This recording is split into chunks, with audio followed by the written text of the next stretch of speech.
Yeah, I should probably wait till I finish the sweet that's in my mouth, but what can we do and say? When a video opportunity presents itself, who am I to say no? Look man, I just got you guys in my heart. It's like I'm always thinking about you. Look at my setup. Not the neatest or tidiest, is it? Anyway, let's not beat about the bush. So a customer's saying to me, he thinks his brake pads are squeaking, he thinks they're worn. I might as well get them changed at the same time as everything else, because as you can see, shout out to Euros for the hookup. We're going to be replacing more than just brake pads. Brake pads is part of it. I thought to myself, let me help out my customers and my non-customers, and I'll show you how and what we use to determine if you need to replace your brake pads. Usually this is aside from any complications. Yeah, this is our brake pad measuring tool. This is usually where this little part here, this is the thickness. This is usually the size of a new brake pad. Obviously I've got some new ones in that blue box in the bag, so I'll be able to show you that. And then obviously this will be this red part here, that's your dangerous area. When your brake pads are wearing this thin, the next stage after that will be metal against metal, and then that's when you can damage the disc. To use a tool like this, it's quite simply, I'll give you a little breakdown of the brake pad when it's out, I guess, and I'll show you the two different parts and the parts that you're measuring. But if you've got an alloy wheel like this, you can easily use a tool like this. You just go through the holes in the wheel. If I'm looking at that now, I'm already guessing that it's going to be about 8mm. That's on the green. We wouldn't usually recommend replacing brake pads when they're that thick. So if you look at that spring, then there's like a layer behind the spring. Let me get the screwdriver to point it out to you. It's like there's two layers, isn't there? Let's see if I can get one of these and then I'll point it out to you. So you've got the spring there, then you've got the backing plate of the brake pad, then you've got the meat of the brake pad, which is there, and then you've got the brake disc. Obviously the brake disc goes around with the wheel, and the brake pad, you have one on each side. As you can see, they're virtually they're met. They're basically touching the disc. There's less than a millimeter gap between the disc and the pad. When you press your brake pedal, this and one exactly similar on the other side of the disc will squeeze this disc and prevent it from going round. Obviously, as that happens over time, this part here, this little meaty part, that wears away. When you lose that now, this is, I don't know, it's some type of composite. I think it used to be asbestos, so it's an asbestos replacement. I'm not sure exactly what it is. This wears. This part here, this is metal. This doesn't wear. If you let all of this part of all of the meaty part of the brake pad wear off, then the same motion will happen when you press the brake pedal, only that it'll be this part now, metal against the metal disc. Obviously at high speeds and whatnot, the metal of the brake pad will destroy the metal of the disc, and usually that'll be followed by a grinding or crunching noise when you press your brake pedals. Like I said, that's probably going to be about 8mm. This tool's not too expensive. I'm sure you can get one from most of your auto accessory stores. So there's your 8mm. That's a 10mm, and then that's a 12mm. So what you're aiming to do, just that little part of the pad that I was pointing out, you're just going to slip that in the gap of the wheel, and you're basically going to see which one fits. It's obvious the 10mm is not going to fit, and this one just almost fits. Not sure if you can see that. If it was to focus your business. So you can see that's just about fitting in that gap. Yeah, I can't turn it. Just about. if I do a smaller one, for example, let's go 6mm. You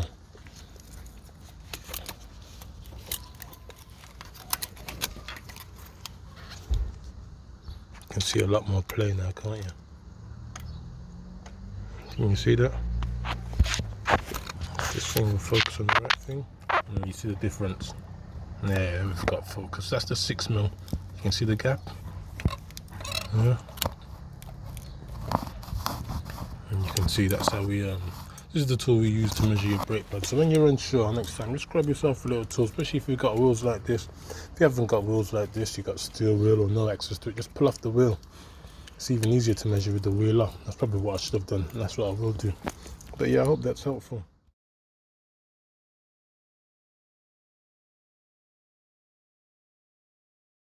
Alright, so now that we've got the wheel off, and these ones are also badged. Anyway, you've got a better view of the different layers. So as I said, this is the disc, and that goes round with the wheel. And then with the brake pads, we'll have one. And what I'll do, I'll open this up and I'll show you exactly what they look like when they're new. So this is a new set of brake pads. You'll have this one, and this one, it sits on the inside. So that's just there. You can't see much of it, obviously. If you haven't had one of these open before, you won't understand. But this brake pad, this part here is here. So it's just sitting. This brake pad is sitting just like this. This spring that you can see, it forces into this, and behind of which is a piston. You can see the shape of it. And as you can see, the hose leads straight to it. So what happens is you press the brake pedal, this hose which connects to the reservoir on top of the engine bay, it will force brake fluid down this pipe to this piston, which will then do a sandwich motion. The piston, which is here, this rubbery stuff, pushes outwards, and obviously that will then go against the rest of the caliper, and it causes the two brake pads, one that's sitting here, it will then squeeze against the disc, and you'll have the other brake pad which won't have the springs, and then that will be sitting here, and then that one will also squeeze this way against the disc. As you can see, this, yeah, once you remove the spring, obviously, then you've got a pad just like that sitting here, like this type of thing. Yeah. So the part that we're measuring is this frictiony surface. As I said, I'm not sure exactly the material, some type of compound, but this other side of the brake pad is metal.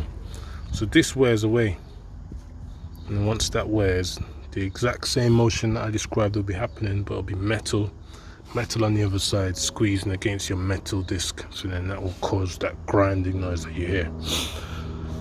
Going back to my brake pad measuring tool, as I said, usually you get a new brake pad and they measure about 12mm, which is this thickness. Yeah. When your brake pads are wearing thin and they're about this thin, we'd recommend them at 3mm, which is hence why they're in red. Amber will be an advisory, so we're advising you they're becoming low, and green, obviously 12, 10 and 8mm, that's still good to go. These ones, like I said, when I was measuring them with the wheel on, were about 8mm, and we'll be able to do that a lot clearer now with the wheel off. So what you're just aiming to do is get the leaf and just see if it can fit in the gap, or the gap between the two layers. Now this just about doesn't actually, so it's slightly less than 8mm, so that one will be about 7mm, because we don't have a 7mm measurer, so it's between 6 and 8. So this one's the 6mm. You can see the little gap. See, that's how you measure your brake pads, man, and then that should give you a clear indicator on whether you need to replace them. Brake squealing, what I'll do, I'll provide a link to a good video that I think that breaks down the reason why brake pads squeal. When I put on a new set of brake pads, loads of reasons I can't be asked to explain, but I'd usually take off the edge. I'd sand it off with a grinder wheel of some sort. What actually usually does sometimes happen, what I believe, is you get a new set of pads and then the middle starts to wear slightly quicker than the edge, so then this forms a slight crust. So what happens is when you're braking now, this little edge will be rubbing against the disc or on the inner, and then that was what causes the squeak. So that's why sometimes you've had your pads just replaced about a month old and you're like, what, you just changed my pads, why are they not squeaking? I just make it a habit every time I put on a new set of pads, especially if they're like not original and stuff. I just take off all the edges, just chamfer them, and usually that prevents brake squeal. So yeah, a little bit of a brake tutorial there. I may even be decent enough to show you how to get these done. It's quite simple. Maybe I'll do 2 separate videos, but you'll get a little flathead of some sort. Might as well continue. I'm not even doing the brakes now. I'm going to do the steering arms and the drive shaft and stuff. Watch. You want to get yourself a little flathead, get it in that gap. That comes out simple enough, yeah. Take off one at a time. Maybe keep your hand over here just to prevent it from springing. Big screwdriver or such. That's if you want to get it in a gap like that. Obviously that's the hole for the vent of the disc. But if you get it in and you like lever against it, that's what happens. So I can get it right, and you can hear it. Can you see the piston going back? Oops. It's created this gap now. You see that? Do some more. So you do that all the way until it stops, and that's when you've pushed the piston right back into its home. You can see the gap already. This is the disc. This is the brake pad. That allows space for you to now put in your new pads, because what happens is your piston always has to be like virtually flush with the disc. So as you press and as they wear, the piston will continue. Why is it so? Okay. Well, the piston will continue to travel. So it always makes sure that it maintains that disc and the pads are virtually holding. If you want to replace your new set, you have to push the piston right back, get the caliper off, and then your new set will fit. It's like a reset for the piston. Alright, so we've got the piston pushed back in, we've got the clamp taken off. These are your 2 fixings. I think they're going to be 7mm or 8mm hexagons. You're going to peel off this cap. That can come off with your finger quite easily. Yeah. And then you're going to put your you could use an Allen key, but I don't really use Allen keys and stuff like that on this type of work. You've got 2, one behind that cap and one behind this cap. You get a hexagon socket in there easily. Zip that off, and obviously then that will take off your caliper, and then you just take that brake pad off. This one will be sitting inside the piston like that. You just have to hook it out of it's like a little hole or a well. Hook it out, make sure they're sitting in the correct way that you've just taken them out, and that should help you out. I may prop this somewhere when I'm doing them, and then it'll be a proper brake pad tutorial, wouldn't it? Go on, hope that's helpful.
with me.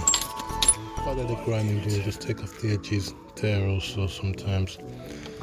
But yeah, these are the means that I have right now, so this will have to do. 2-pin, and it's just got a little tab here. You just want to pull that tab back. That's the release. It lifts up the little tongue on the inside. Can you see that? Sometimes you want to push it on. Press the tab back. It says they're metal free. Permanent lubrication.